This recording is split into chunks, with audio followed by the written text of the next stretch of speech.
Equilibrium কনস্ট্যান্টের উপরে অনেকগুলো derivation দেখেছি, তাই না? ইকুইলিব্রিয়াম কনস্ট্যান্টের উপরে অনেকগুলো ডেরিভেশন করে তারপর তোমাদের মনে একটা প্রশ্ন ছিল যে ইকুইলিব্রিয়াম কনস্ট্যান্টের রিলেশন ডিরাইভ আমরা কেন করছি। তো আমরা আসলে দেখেছি যে ইকুইলিব্রিয়াম কনস্ট্যান্ট কিভাবে টেম্পারেচারের সাথে এটার ভ্যালুটা অ্যাডজাস্ট হয়। আর যে দুটো জিনিস দেখেছিলে সেটা হচ্ছে যে যদি দুইটা ফেজে সিঙ্গেল ফেজ যদি হয় আর কি কোনো সিস্টেম, সেখানে যদি রিয়াকশন হয় যেমন গ্যাস ফেজ বা লিকুইড ফেজ, সেই ক্ষেত্রে কি ইকুয়েশন হয় আর কি। একদম আমরা চেষ্টা করেছি যে একদম আইডিয়াল কন্ডিশনে নিয়ে আসার খুব সহজে, যাতে কেটা বের করা যায়। তো সেইটারই একটু অ্যাপ্লিকেশন আমরা আজকে দেখার চেষ্টা করবো। সেটা দেখার আগে প্রথমে আমরা একটু আলোচনা করি ফেজ রুল নিয়ে। ফেজ রুল তোমরা অনেকবার পড়েছো, মেবি এই কোর্স ছাড়াও আরেকটা হচ্ছে যে ম্যাটেরিয়াল অ্যান্ড এনার্জি ব্যালেন্স যেটা পড়ানো হয়, সেখানে ফেজ রুল লাগে। তো ফেজ রুলের অ্যাপ্লিকেশনটা তোমরা আগে দেখছো। সেক্ষেত্রে ফেজ রুলের ব্যাপারে আমি যেটা বলবো যে তোমরা কি মানে কোনো ম্যাথমেটিক্যাল প্রবলেমে অ্যাপ্লাই করে দেখেছিলে ফেজ রুলটা?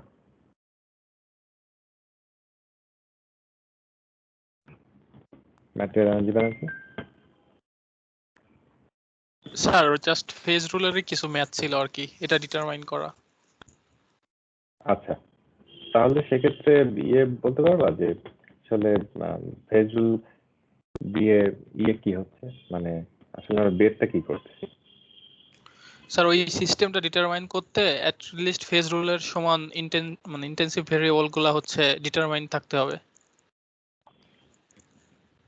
মানে ওই সিস্টেমটাকে ডিফাইন করার জন্য আমার ওই কয়টা ভেরিয়েবল ফিক্স করতে হবে, ঠিক না? তোমার কথার সাথে মিলল আমার? আচ্ছা, তাহলে প্রথম যে ফেজ রুলটা যেটা f equals to 2 minus pi plus n, এটা তো আবার ফেল্ডারে খুব সুন্দর করে লেখা, ফেজটাকে লেখা p দিয়ে, তাই না? আর nটাকে লেখা c দিয়ে, নাম্বার অফ কম্পোনেন্ট, আর পাই হচ্ছে ফেজ। তো এখানে তোমাদের থার্মোডাইনামিক্স বইতে যেটা লেখা আছে আমি এটা এখানে লিখলাম। আর রিঅ্যাক্টিং সিস্টেমে একটা এক্সট্রা ভ্যারিয়েবল আছে, সেটা হচ্ছে এটা আর, তাই না? নাম্বার অফ রিঅ্যাকশন ওটা আসে তারপরে ডিগ্রি অফ ফ্রিডমটা ফিক্স হয়। তাহলে একটা সিস্টেমের জন্য ম্যাক্সিমাম তো কোনো শেষ নেই, মিনিমাম ডিগ্রি অফ ফ্রিডম কত হতে পারে?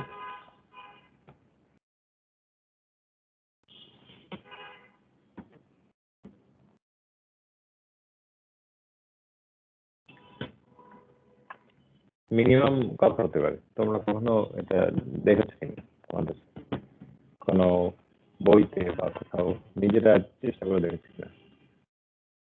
স্যার এটা নেগেটিভ হইলে মেবি ওভার স্পেসিফাইড হয়, তো মিনিমাম কত হইতে পারে এই জিনিসটা কিভাবে বলবো? মিনিমাম তার মানে জিরো, ওভার স্পেসিফাই তো করতে পারবো কোনো সিস্টেমকে। জিরো হলে তাহলে কি হবে? এটা দেখি, জিরো বসিয়ে দিই।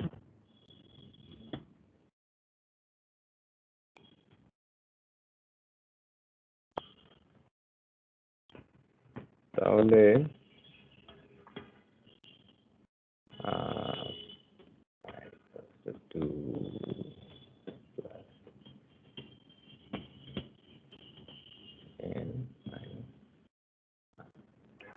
এখন ধরো এটাকে মিনিমাম করার চেষ্টা করছি, তো সবকিছু যদি মিনিমাম নিয়ে আসি, নাম্বার অফ কম্পোনেন্ট যদি মিনিমাম কয়টা হতে হবে? একটা তো হতে হবে, একটা ছাড়া তো আর তুমি কোনো সিস্টেম ডিফাইন করতে পারবে না। তো এটা যদি হয় এক, আর আর তো একটা কম্পোনেন্ট হলে তো কোনো আর থাকবে না, রিঅ্যাকশন হতে হলে তো একটার বেশি কম্পোনেন্ট হতে হবে। তাহলে আর মানে ওয়ান জিরো কত হলো? 3। মানেটা হলো যে একটা কম্পোনেন্ট নন রিঅ্যাক্টিভ সিস্টেম, সেই ক্ষেত্রে ডিগ্রি অফ ফ্রিডম জিরো হলে ম্যাক্সিমাম ফেজ থাকতে পারে 3টা, এবং সেই 3টা ফেজ কি আমরা সেটা জানি, তাই না? এইটা তাহলে বলবো যে এই যে সিচুয়েশনটা আমরা তৈরি করলাম এটা হচ্ছে ট্রিপল পয়েন্ট। ট্রিপল পয়েন্টের নাম তো জানো। জি স্যার। ওকে, তাহলে আমরা ট্রিপল পয়েন্টে রিচ করে গেলাম এটা করে। তো এই ক্ষেত্রে আমি তোমাদের একটা ছোট প্রবলেম দিচ্ছি আসলে। এখনই তোমরা একটু মাথা খাটিয়ে আমাকে বলো, এই যে এটার এই যে ক্যালসিয়াম কার্বনেটের আমি একটা ডিকম্পোজিশন করতেছি, হিট দিচ্ছি, ডিকম্পোজিশন হচ্ছে ক্যালসিয়াম কার্বনেটের। এটার জন্য এই সিস্টেমটার জন্য এই যে রিঅ্যাক্টিভ সিস্টেম, এটার ডিগ্রি অফ ফ্রিডম কত? এখনই করে ফেলো তোমরা সবাই, এত সহজ অঙ্ক আর পাওয়া যাবে না।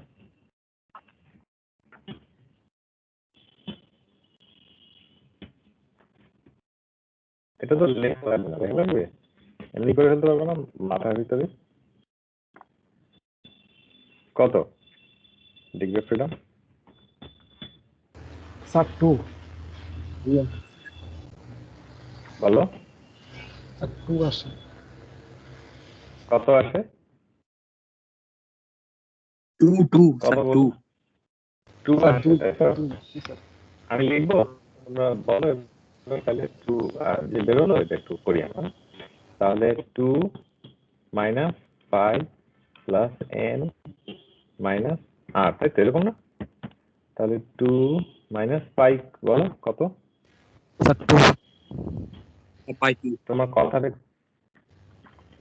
পাই 2 হবে স্যার 2টা জি স্যার। আর n হচ্ছে 3, তাই তো নাকি? জি স্যার। 3 মাইনাস 1, তাহলে এখানে 2 চলে আসলো। এখন আমি তোমাদের সাথে যেটা নিয়ে কথা বলতে চাই, এটা তো ফেজ নাকি?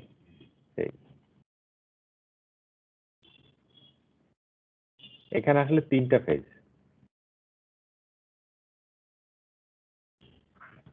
এখন এটা আমাকে চিন্তা করে বলো তো কি করে 3টা হলো?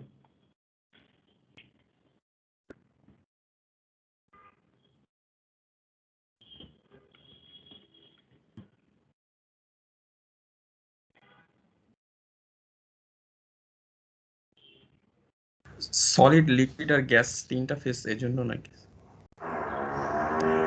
3টা ফেজ, কারণ 3টা ফেজটা এটি তোমাদের সাথে আলোচনা করতে চাই। আমাদের কনসেপচুয়ালি আমরা সবসময় চিন্তা করি যে ঠিক আছে, সলিড আছে, লিকুইড আছে, গ্যাস আছে, তাহলে 3টা ফেজ হলো। কিন্তু এখানে যেহেতু সলিড দুটো, তাই না? কিন্তু সলিড দুটো, এটা একটা সলিড, এটা একটা সলিড, আর এটা গ্যাস। তখন আমাদের মনে হচ্ছে যে এই দুইটা আসলে একটাই ফেজ, তাই না? ক্যালসিয়াম কার্বনেট আর ক্যালসিয়াম অক্সাইড কিন্তু মিক্সড হয় না, দে are not মিসিবল, they R 2 phases। এটা একটা ফেজ, 1 ফেজ, এইটা একটা ফেজ, এটা একটা ফেজ। যদি মিসিবল হয়ে যেত, ফেজ টু ফেজ আর কোনো ডিফারেন্স না থাকতো, তাহলে সেটাকে আমরা বলতাম একটা ফেজ। কিন্তু এখানে তো আসলে সলিউশন হয়নি, সলিড সলিড সলিউশন হয়নি, সলিড আর সলিড তো মিক্স হয় না। তো ফেজ জিনিসটা আসলে কিভাবে আমরা আলাদা করি বলতো? ফেজ দুইটা স্যার হোমোজেনিয়াস আলাদা, নাকি? হোমোজিনিয়াস কথাটা ঠিক আছে, কিন্তু দুইটা ফেজ আলাদা করে কিভাবে? হোমোজিনিয়াস হচ্ছে একটা ফেজ। হেটারোজেনিয়াস বলার থেকে একটা বেটার একটা অ্যানালজি দাও, যেটা যদি তোমরা ভিজুয়ালি যেটা দেখতে পাও, মানে স্যার যে মিসিবল আর ইমিসিবল কিনা? এর থেকে একটা ভালো ডেফিনিশন হচ্ছে যে একটা বাউন্ডারি থাকবে, যেটার ভিতর দিয়ে পাস করে আরেকটা ভিতরে আসতে পারতেছে না, দুইটার ভিতরে একটা বাউন্ডারি থাকবে। তো ভেপার আর লিকুইডের ভিতরে একটা বাউন্ডারি থাকে না, যেখানে ইভাপোরেশন হয়। তারপরে এইখানে এই ছিল, এভাবে একটা পাত্র নিলে, এই আবার আঁকাটা খারাপ হয়ে গেল, এখানে লিখবো না, এখানে দেখাই, দেখো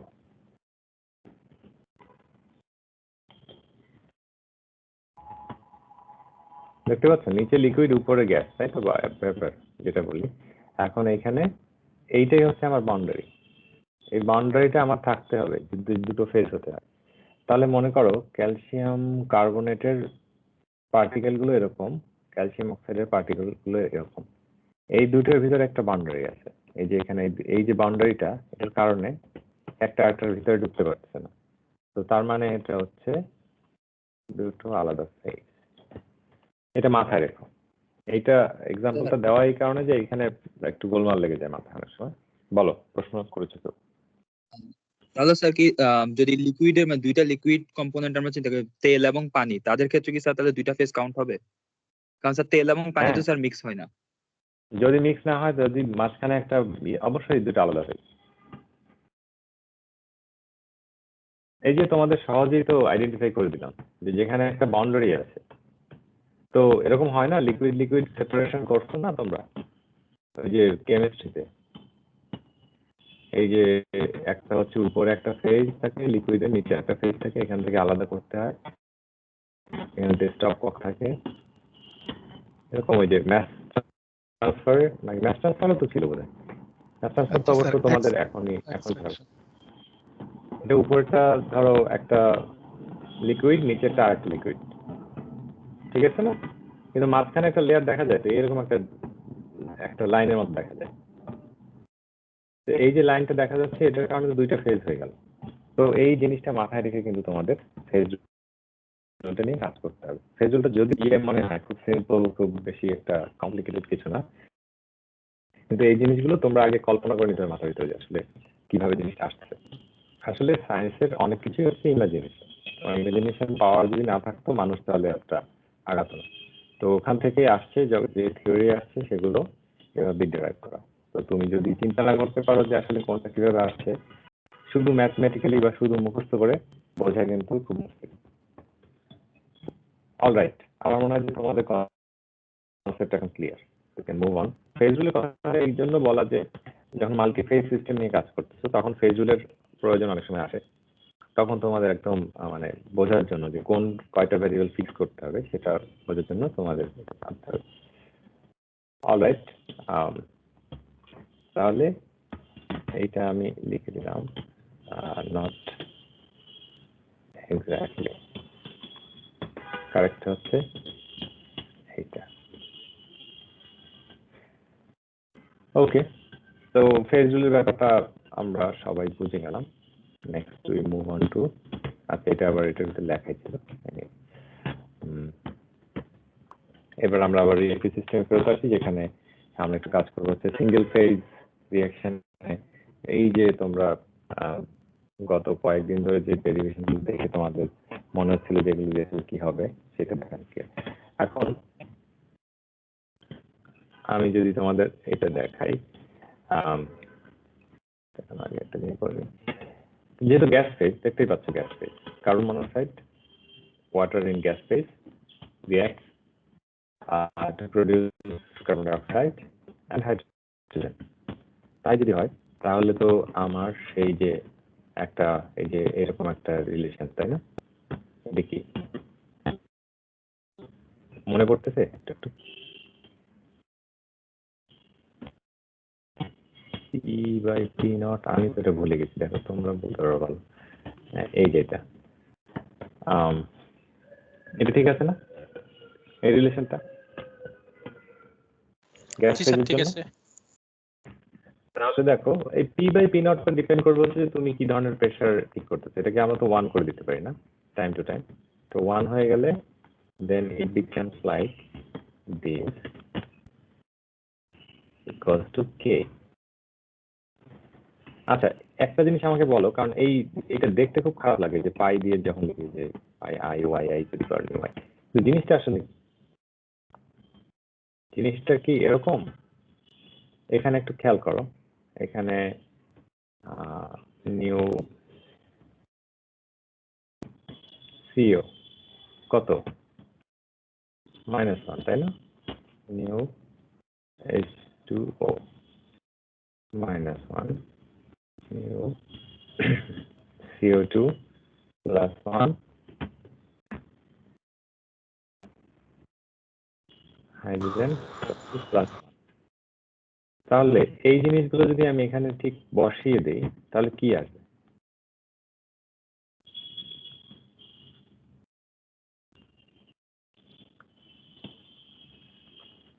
আচ্ছা, ও YCO বললাম তো, ঠিক আছে, YCO to the power -1, তাই না? YH2O 1 YCO2 1 YH1 equals to K। এই জায়গায় একটা আলাদা করে দিই। ওকে, এখন এটাকে কিভাবে লেখা যায়? YCO2 YH2 divided by YCO YH2O equals to K। এবার এটাকে চেনা চেনা লাগতেছে? এইভাবেই তো তোমরা সবসময় করে আসছো, তাই না? জি স্যার। কনস্ট্যান্ট। তাহলে সেক্ষেত্রে ওই পাইয়ের যে ইকুয়েশনটা দেখতে একটু এরকম লাগে, কিন্তু অ্যাকচুয়ালি তো জিনিসটা এইটাই। তো এই জিনিসটা যদি মাথায় রাখো, ফাইন। আমরা এখন যে জিনিসটা দেখবো সেখানে আসলে তো এটাই অ্যাপ্লাই করা হবে। এইগুলো ডিসকার্ড করে নিই, এগুলো লিখলাম। ওইটা টিপ করলাম নাকি?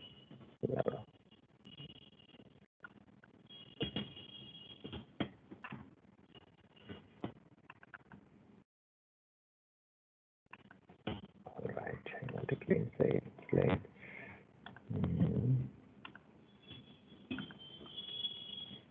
আচ্ছা, স্ক্রিন কি শেয়ার হয়েছে? আবার শেয়ার হয়েছে? জি স্যার। Okay, good. আচ্ছা, আমরা এখানে ছিলাম। এখানে তাহলে এই প্রবলেমটা এখন আমরা শুরু করতে পারি, কারণ প্রবলেমটা এখন আমরা জানি যে ওই ইকুয়েশনটা আমরা ইউজ করব। আর এখানে ইনিশিয়াল কন্ডিশন আমরা ডিফাইন করে দিই। 1 মোল কার্বন মনোক্সাইড আর 1 মোল ওয়াটার দিয়ে শুরু করি, একদম সহজ একটা কিছু করা দরকার। আর রিঅ্যাকশন কন্ডিশন হচ্ছে 1100 কেলভিন এবং 1 বার। 1 বার বলা মাত্রই তোমার মাথায় আসবে যে ওই P/P0 ব্যাপারটা 1 হয়ে গেল, তাহলে ওটা বাদ হয়ে গেল। তো এখন শুধুমাত্র এগুলো রেশিও করলে চলতেছে, যে রেশিওটা একটু আগে লিখলাম। 1100 কেলভিন আর 1 বারের যে ইকুইলিব্রিয়াম কনস্ট্যান্ট, সেটা কোথা থেকে পেতে পারি? কেউ বলতে পারবো?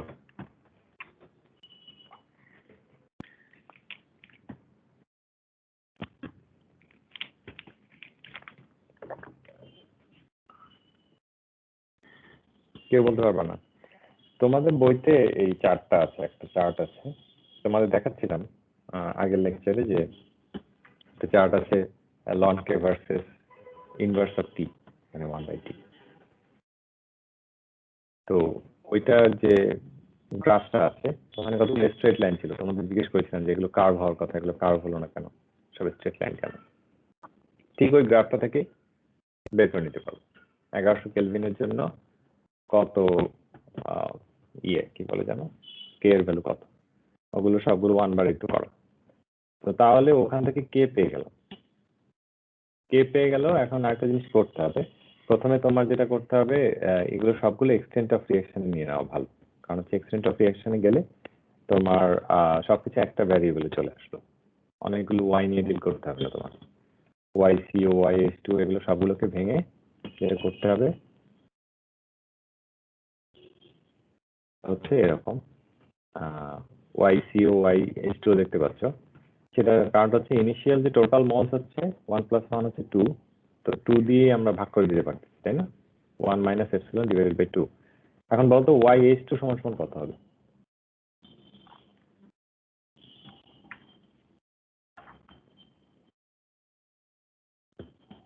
স্যার এক্সটেন্ট অফ রিঅ্যাকশন ভাগ 2। রাইট, এটা এত সহজ রিঅ্যাকশন, আসলে তোমরা এটা মনে মনে করতে পারছো, এটার জন্য আসলে লেখাও দরকার নেই। সো এক্সটেন্ট অফ রিঅ্যাকশন ভাগ 2, এখন এই জিনিসটা আমি ওখানে বসাই দিব, এই যে এই জায়গাটায়, এই ইকুয়েশনটায়, এখানে সবগুলো যখন বসাই দেওয়ার পরে তারপরে এরকম একটা কিছু আসবে।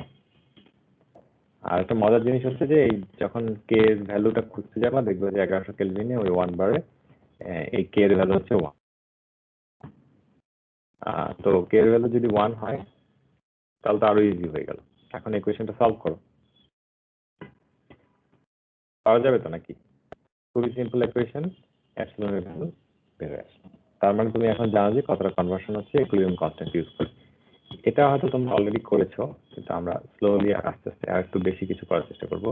এইটা সম্পর্কে তোমাদের জানারই কথা, ম্যাটেরিয়াল অ্যানালিসিস করার কথা, কিন্তু এখানে আমরা আরেকবার এক্সারসাইজটা করে নিলাম, যেহেতু কিছু কিছু নোটেশনে একটু চেঞ্জ আসছে, কিছু কিছু ব্যাপারে একটু চেঞ্জ।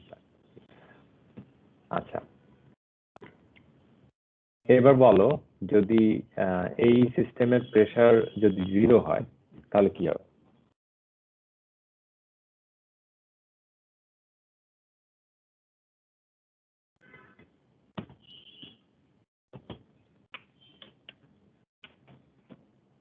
প্রেসারের কোনো ইম্প্যাক্ট আছে কিনা? তোমরা ল্যাশাটলির প্রিন্সিপাল তো জানি, তাই না? জি স্যার। এই ল্যাশাটলির প্রিন্সিপাল কিন্তু এই যে ইকুয়েশন যেটা আছে, এই যে কে এর যে ইকুয়েশনটা, যেটা একটু আগে আমরা লিখে একটু বের করে দেখলাম আর কি, ওইটার সাথে কিন্তু রিলেটেড। ওইটা দিয়ে তুমি এক্সপ্লেন করতে পারো যে টেম্পারেচার বাড়লে কি হবে, প্রেসার বাড়লে কি হবে, এটার এফেক্টটা যে ইকুইলিব্রিয়ামের উপর কি হয়, সেটাও ইকুয়েশনের সাথে সম্পর্কিত। তো এইখানে প্রেসার ইম্প্যাক্ট থাকবে কখন? যখন moles of reactants and moles of products are not the same, এই ক্ষেত্রে তো দুইটা সমান, তাই না? দেখো, এক মল করে রিয়েক্ট করতেছে CO2 এবং প্রোডিউস করতেছে 1 মল CO2 1 মল হাইড্রোজেন। তার মানে কি মোল সংখ্যায় তো কোনো ডিফারেন্স আসতেছে না স্টোকিওমেট্রিক কোএফিসিয়েন্টে। তাহলে এখানে প্রেসার দিলেও যা, প্রেসার না দিলেও তা, তাই না? এখানে তো কোনো ডিফারেন্স আসার কথা না, আসবে কোনো ডিফারেন্স? না স্যার। ওই জিনিসটা তোমাদের কিন্তু এক্সপ্লেন করতে হবে। যদি আমি বলি যে প্রেসার দিলাম, প্রেসার কমাই দিলাম, বাড়াই দিলাম, একটা কিছু বললাম আর কি, তাহলে সেটার ইম্প্যাক্ট কি? নাথিং। কিন্তু এটা রিঅ্যাকশন টু রিঅ্যাকশন ভ্যারি করবে, তোমাদের তখন বলতে হবে আর কি যে কোন রিঅ্যাকশনটা নিয়ে কাজ করতে হচ্ছে। আচ্ছা, এবার নেক্সট কথা আসি। যদি এবার মনে করো এটার সাথে এই রিঅ্যাকশন চলতেছে, এর ভিতরে মাঝখানে আমি 2 মল নাইট্রোজেন দিয়ে দিলাম, তাতে কি হবে? তাতে কোনো ভ্যারিয়েশন আসবে?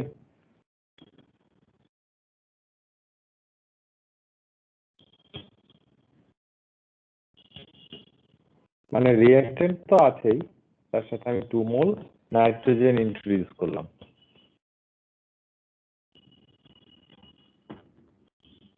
স্যার চেঞ্জ হবে না কোনো কিছু, কারণ ওই ফ্র্যাকশন গুলা চেঞ্জ হবে, বাট ওই ইকুইলিব্রিয়াম বসাইলে আবার কাটাকাটি করে আবার সেম হয়ে যাবে। রাইট, তার মানে হচ্ছে যে ওই 2 মোল তো শুধু অ্যাড হবে কোথায় আমি বলে দিচ্ছি, এই জায়গাটায় নিচে, যেটা সব জায়গায় কাটাকাটি হয়ে যাবে। এখানে 2 + 2 4 হবে, তাই তো?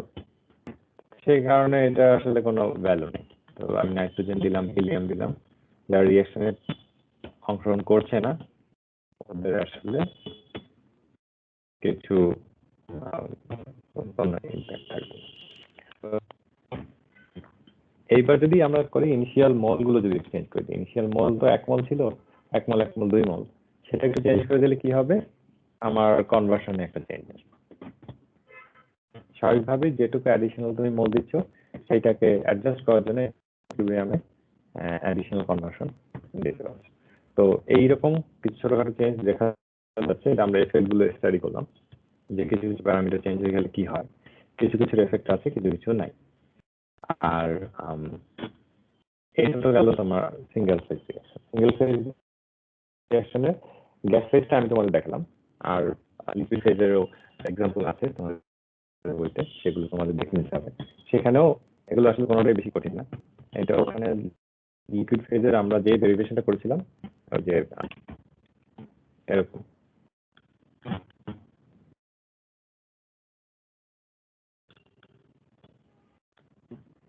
এরকম করেছিলাম না, তো সেটারই অ্যাপ্লিকেশন তোমরা দেখতে পাবে বইয়ের ভিতরে, ম্যাথের ভিতরে করা আছে, সেটা প্র্যাকটিস করতে হবে। তো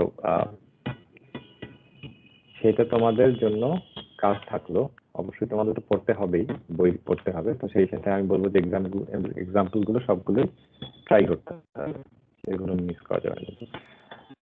তো এবার আমরা সিঙ্গেল ফেজ থেকে একটু মাল্টি ফেজে যাই। মাল্টিফেজ মানে হচ্ছে যে যেখানে লিকুইড এবং ভ্যাপর দুইটাই আছে। তো একটা রিঅ্যাকশন করছো, এটার ভিতরে লিকুইড আছে এবং এটার সাথে ভ্যাপর আছে। ঝামেলাটা লাগবে এইবার।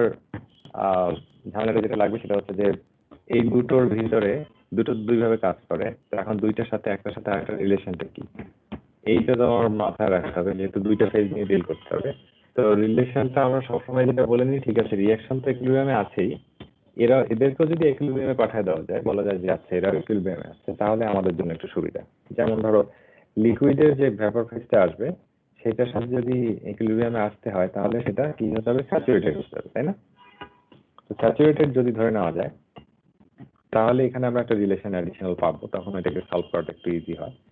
আর একটা জিনিস থাকবে সেটা হচ্ছে স্যাচুরেশন ছাড়াও যেটা ইম্পর্টেন্ট সেটা হচ্ছে যদি কোনোটা খুব ভোলাটাইল হয় তাহলে আইডিয়াটা হচ্ছে ভোলাটাইলটাকে ধরে নিবা যে ঠিক আছে এটা এখন চলে গেছে ফেজে, গ্যাস ফেজে চলে গেছে, ওটার অ্যামাউন্টটা লিকুইড ফেজে একদম মানে ক্লোজ টু জিরো হয়ে গেছে, তখন ওটাকে বাদ দিয়ে দেবো।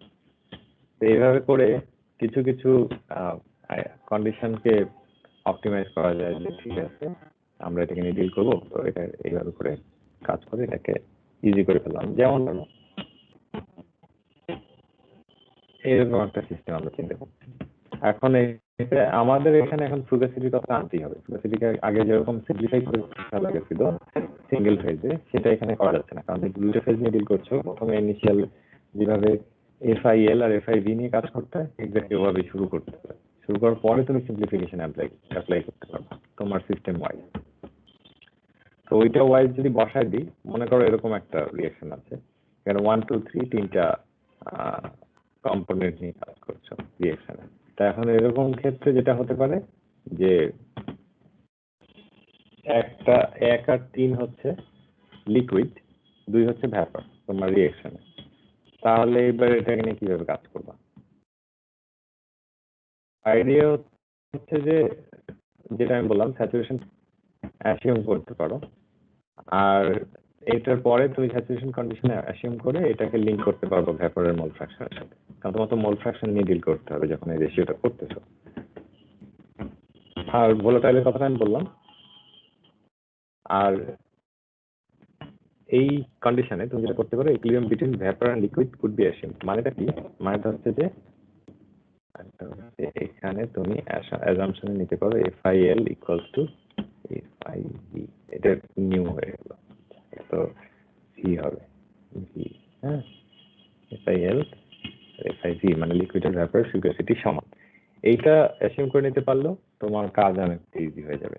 এইগুলো অ্যাপ্লাই করলে তারপরে একই ইকুয়েশনের উপরে তোমার আসলে বের করতে খুব একটা কষ্ট হবে না, কারণ বাকি যে ভ্যালুগুলো এগুলো তো তোমার যেগুলো মেজারেবল ভ্যালু সেগুলো কিন্তু টেবিলে দেওয়া থাকবে, ফিগার থেকে নিতে পারবো। ইস্যুটা হচ্ছে যে প্রথম যে সিম্পলিফিকেশনটা, কিছু কিছু ভ্যালু আছে তুমি স্ট্যান্ডার্ড কন্ডিশন ছাড়া বেরই করতে পারবো না, তো সেগুলোকে স্ট্যান্ডার্ড কন্ডিশন বা ইকুইলিব্রিয়াম কন্ডিশনে না আনলে, যেমন ধরো স্যাচুরেশন কন্ডিশনে ফেলে দিলেই আমার অনেক ইজি হয়ে যাচ্ছে, কারণ ওইটা ডেটাগুলো লগ থাকে কোথাও না কোথাও। তো তোমাদের ক্ষেত্রে কোথাও না তোমাদের ক্ষেত্রে দেওয়াই থাকবে, কিন্তু তোমাদের বইয়ের পিছনে যে অ্যাপেন্ডিক্স আছে সেখানেও দেওয়া। ওকে, তো এটা একটু চলো আমরা এই আরেকটা এক্সাম্পল দেখি। মাল্টিফেজ, এটাও মাল্টিফেজ, তো আমি আসলে পরের একটা টপিকে চলে যাচ্ছি, কারণ সিঙ্গেল ফেজ আর মাল্টিফেজের ভিতরে খুব বেশি ডিফারেন্স নাই, only difference is addition of fugacity equation. তো সিঙ্গেল ফেজ আর মাল্টিফেজ এটা দুটোই আসলে খুব বেশি কমপ্লিকেটেড না। আর সিঙ্গেল ফেজের মতো করে তোমরা মাল্টিফেজ করতে পারবা, অ্যাডিশনালি কিছু কন্ডিশন অ্যাপ্লাই করতে হবে। তো এর পরের যেটা সেটা হচ্ছে মাল্টি রিঅ্যাকশন ইকুইলিব্রিয়াম, যেটা বলে মাল্টি রিঅ্যাকশন ইকুইলিব্রিয়াম মানে হচ্ছে যে আমরা ইকুইলিব্রিয়াম দেখছি, প্রথমে দেখলাম সিঙ্গেল ফেজ, তারপরে দেখলাম মাল্টি ফেজ। এরপরে একটা কথা আসে যে ঠিক আছে মাল্টি ফেজ টেস্ট তো হলো, কিন্তু আসলে একটা রিঅ্যাকশন নিয়ে হয়তো কাজ করছি, কিন্তু ইকুইলিব্রিয়াম যদি কয়েকটা রিঅ্যাকশন থাকে তখন কি হবে? এটাও আসলে তোমরা খুব ভালো পারো। তোমরা মাল্টি রিঅ্যাকশন ইকুইলিব্রিয়াম করেছো, ডেফিনেটলি করেছো। ইয়েতে মাল্টিপল রিঅ্যাকশনের এক্সটেন্ট অফ রিঅ্যাকশন নিয়ে কাজ করেছো ম্যাটেরিয়াল এনার্জি ব্যালেন্সে। আমি ঠিক মনে নাই যে ইকুইলিব্রিয়াম করেছো কিনা, কিন্তু মাল্টিপল রিঅ্যাকশন নিয়ে তো কাজ করেছো, তাই না? জি স্যার। তো এক্সটেন্ট অফ রিঅ্যাকশন ধরতে হয় না, এপসিলন 1 এপসিলন 2 ধরে তারপর করে ফেলতে হয় না? জি স্যার। তো এক্স্যাক্টলি সেইভাবে করতে হবে, কোনো ডিফারেন্স নাই। শুধু এখানে একটু ছোট্ট একটা জিনিস হয়তো তোমাদের আমি এখানে হাইলাইট করতে পারি, এর বেশি তোমরা বাকি সবই জানো। তো এটা এমন একটা রিঅ্যাকশন ধরতেছি আমরা যেখানে কার্বন কনভার্ট হয়ে যাচ্ছে, অক্সিজেন আছে, এরপর আমরা বলছি যে ঠিক আছে কার্বন আর অক্সিজেন রিঅ্যাক্ট করতেছে, হাইড্রোজেন আর অক্সিজেন রিঅ্যাক্ট করতেছে, রিঅ্যাক্ট করে ফাইনালি এটা ইকুইলিব্রিয়ামে পৌঁছে গেছে। ফাইনাল গ্যাস কম্পোজিশন হচ্ছে কার্বন ডাইঅক্সাইড, কার্বন অক্সাইড আর ওয়াটার, এগুলো আছে। তো সেক্ষেত্রে এটা কিভাবে করব, এটা আমি যেহেতু কে বের করতে হবে এবং 3টা রিঅ্যাকশনের K1 K2 K3 করে নেওয়াই ভালো। এখন একটা জিনিস দেখো, এখানে কার্বনের কোনো টার্ম কিন্তু নাই। কার্বনের টার্মটা কোন ইকুয়েশনই নাই। নিচে YC থাকা উচিত ছিল কিনা K2 আর K3 ক্ষেত্রে?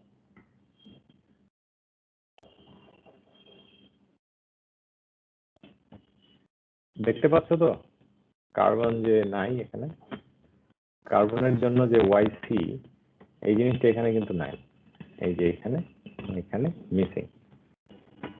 তো এই জিনিসটা তোমাদের জানার দরকার এই জন্য যে যখন সলিড কোনো কম্পোনেন্ট রিঅ্যাক্ট করতেছে তখন সেটার অ্যাক্টিভিটি কোএফিসিয়েন্টের সাথে কি সম্পর্কিত? ফুগাসিটি, তাই তো? Fugacity is a pressure dependent term, তাই না? ঠিক বললাম? Pressure sir. ডিপেন্ডেন্ট, তাহলে প্রেসার ইম্প্যাক্ট সলিডের উপরে sir almost zero. Almost zero হওয়ার কারণে অ্যাক্টিভিটি কোএফিসিয়েন্ট ইজ 1। তো ওই কারণে দেখা যাচ্ছে যে ওইখানে ওই জিনিসটার আর কোনো প্রয়োজন নাই, যখন কে বের করতেছে তখন আর প্রয়োজনটা পড়ছে না। তো সেই জন্য সলিড কম্পোনেন্ট থাকলেই তোমরা এই অ্যাজাম্পশন, এটা একদম মানে ভ্যালিড অ্যাজাম্পশন, এটা সবসময় অ্যাপ্লাই করতে পারবা। নর্মালি আইডিয়াল গ্যাস একটা ঝামেলা থাকে যে আইডিয়াল গ্যাস কিনা বা বসাবো কিনা, তো এখানে সেরকম কিছু নাই। ইনফ্যাক্ট তোমাদের জন্য এটা কোনো ঝামেলা না, তোমরা তো আইডিয়াল গ্যাস ধরবাই যখনই সুযোগ পাবা। কিন্তু সলিডের ব্যাপারে যেটা বলতে চাচ্ছি যে এটা 1 ধরে নেওয়া যেতে পারে ইভেন এনি কন্ডিশন। তো এটা বসিয়ে দিয়ে তারপরে তোমরা যেটা দেখতে পাচ্ছ এখানে YC ব্যাপারটা চলে গেল, তাহলে শুধু থাকলো এই কটা নিয়ে আমরা ডিল করে এই যে এখন যদি আমরা এপসিলন 1 এপসিলন 2 বসাই তাহলে এরকম একটা ইকুয়েশন আসবে। যদি ধরে নেই যে 1 মোল ওয়াটার, 0.5 মোল অক্সিজেন এবং 1.88 মোল নাইট্রোজেন নিয়ে শুরু করেছে, এইভাবে আর কি। মানে এটা একটা ধরা আর কি, তুমি যে কোনো মোল দিয়ে শুরু করা যেতে পারে। তো similar expression can be derived for all the components, which is true, তোমরা জানো। আমি সবগুলো বসাই দিলাম, এবার ঠিক এই ইকুয়েশন গুলোতে বসাই দিলাম। বসাই দেওয়ার পরে এরকম বিশ্রী টাইপের কিছু ইকুয়েশন আসলো। তো এগুলো বিশ্রী হলেও এগুলো আসলে বেশি কমপ্লিকেটেড না। এটা ফাইনালি তুমি যদি করে ফেলো, এখানে এই পার্টিকুলার ক্ষেত্রে আমরা যদি ডেল জির ভ্যালু যদি দেওয়া থাকে, ডেল জির ভ্যালু দেওয়া থাকবে এই ক্ষেত্রে, কারণ এক্ষেত্রে তো আমাদের এই ইকুয়েশন গুলোর জন্য তো নেই, কোনো টেবিল বা চার্ট নেই। তো সেক্ষেত্রে আমরা ডেল জির ইকুয়েশনটা দিয়ে ডেল জি বাই আরটি দিয়ে আমরা এটা বের করে নিলাম। টেম্পারেচার হচ্ছে 1500 কেলভিন। এটা আসলে তোমাদের এক্সাম্পলের অঙ্ক, সেই জন্য তোমরা কিছু মিস করছো না, যদি কোনো কারণে মিস করে যাও কিছু। তোমাদের এক্সাম্পলে এটা আছে। তো K1 এর ভ্যালু আসছে হচ্ছে 10⁶। এখন 10⁶ হওয়া মানে হচ্ছে এটা খুব বড়, মানে অনেক বড় ভ্যালু। এর মানেটা হচ্ছে যে এই যে অক্সিজেনের ঝামেলাটা হচ্ছে অক্সিজেন নিয়ে, মানে K1 K2 K3 ভ্যালু যদি অনেক বড় হতে হয় তার মানে অক্সিজেনের ভ্যালু খুবই কম। অক্সিজেন ছোট বলে ও ভাগ করে ওটাকে বড় করে দিচ্ছে। এই যেটা কি হচ্ছে, K2 হচ্ছে 10⁸, K3 হচ্ছে 10⁻14, which means oxygen concentration is negligible at equilibrium. তো এখন negligible হলে আমরা কি করব? এরকম বিশাল বড় ভ্যালু চলে আসছে, তখন আমরা করবোটা, তখন আমরা একটা জিনিসই করতে পারি, বলতে পারি যে ঠিক আছে এটা আসলে এক্সিস্ট করে না আমাদের ইকুইলিব্রিয়ামে, ইটস নট দেয়ার। তাহলে অক্সিজেন বাদ দিয়ে রিঅ্যাকশন লিখতে হবে। এখন এই জিনিসটা কিন্তু ট্রু, তুমি যদি অক্সিজেন দাও কার্বনের সাথে তাহলে তো কম্বাসন হবে। কম্বাসন হলে অক্সিজেন সব কনজিউম হয়ে যাবে। ফাইনাল যে গ্যাস মিক্সচারটা থাকবে ওইটাই তো আসলে ইকুইলিব্রিয়ামে যাবে। এটা কিন্তু সিম্পল জিনিস, কিন্তু এটা আসলে করে এখানে দেখানো গেল। কিন্তু নর্মালি তুমি চিন্তা করলেও এইভাবেই পাবা। দেখো কার্বন অক্সিজেন রিয়েক্ট করতেছে, এখানে ইকুইলিব্রিয়ামে যাওয়ার কোনো চান্স নেই, কিন্তু কার্বন কনজিউম হয়ে যাচ্ছে। কার্বন কনজিউম হয়ে গিয়ে সে কার্বন ডাই অক্সাইড বা কার্বন মনোক্সাইড হয়ে গেল, তারপর তো সে এটা থেকে আর ফেরত আসতে পারছে না কার্বন। তার মানে ফাইনালি যে গ্যাস মিক্সচারটা আছে এইটার সাথে যদি কোনো কার্বন থেকে থাকে সেটার ইকুইলিব্রিয়াম হবে। কারণ ইকুইলিব্রিয়াম আমরা সবসময় ধরে হচ্ছে ইনফাইনাইট টাইমের পরে একটা ইকুইলিব্রিয়াম আসবে। তাহলে ইনফাইনাইট টাইম দিলে কি হবে? অক্সিজেন তো আর থাকবে না। তাহলে সেক্ষেত্রে এরকম হয়ে গেল, ইকুয়েশনটা এখন চেঞ্জ করে ফেলতে হলো। ঠিক আছে, oxygen is not working here, so we have to change it back to carbon dioxide and water, which will react with carbon to produce carbon monoxide and hydrogen. তো এইখানে যদি আমরা আসতে পারি তাহলে আমাদের ইকুয়েশনগুলো আবার চেঞ্জ হয়ে গেল। যে ঠিক আছে, অক্সিজেন বাদ দিয়ে আমরা নতুন করে লিখলাম। নতুন করে লেখার পরে যেটা দাঁড়ালো K1 আর K2 এরকম আসছে, কারণ দুটো রিঅ্যাকশন হয়ে গেছে, তিনটা না। এই দুটো রিঅ্যাকশন নিয়ে আমরা যেটা করলাম K1 আর K2 পাওয়া গেল অনেক রিজনেবল।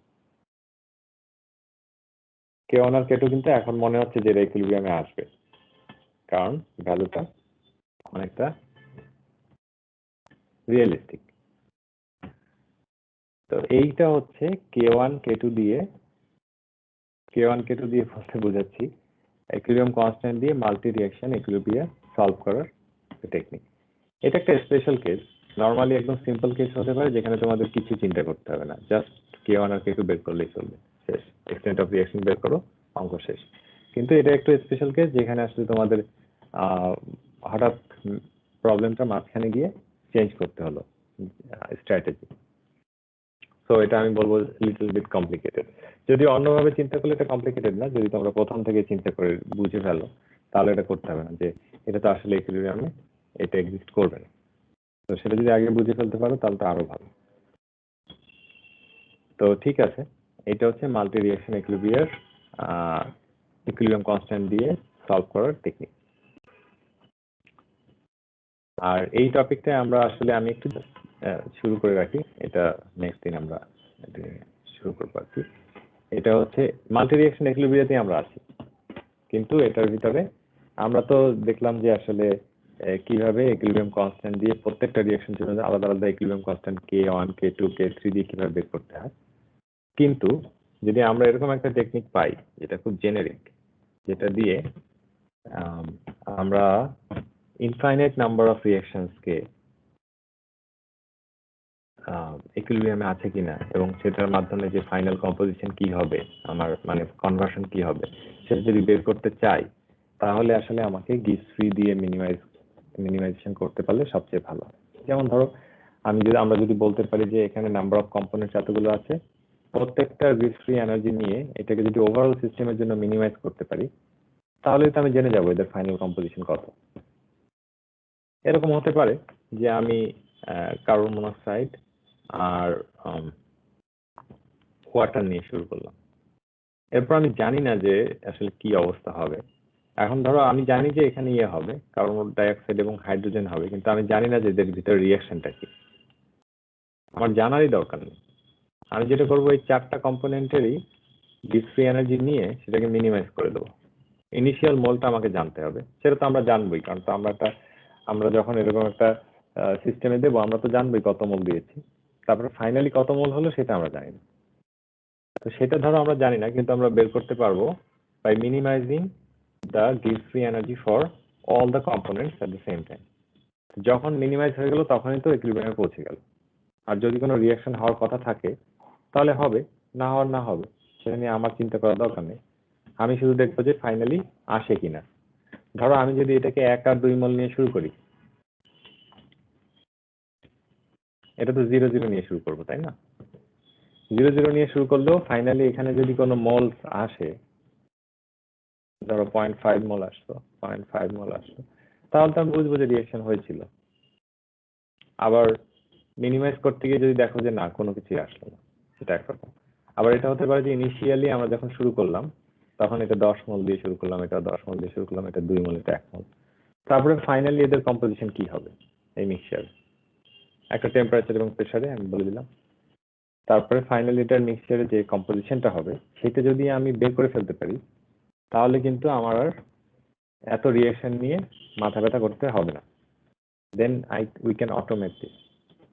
এবং যত সিমুলেশন সফটওয়্যার আছে বাজারে যারা থার্মোডাইনামিক ইকুইলিব্রিয়াম করে, সবাই এই মেথডেই করে, এই মেথডেই সলভ করে।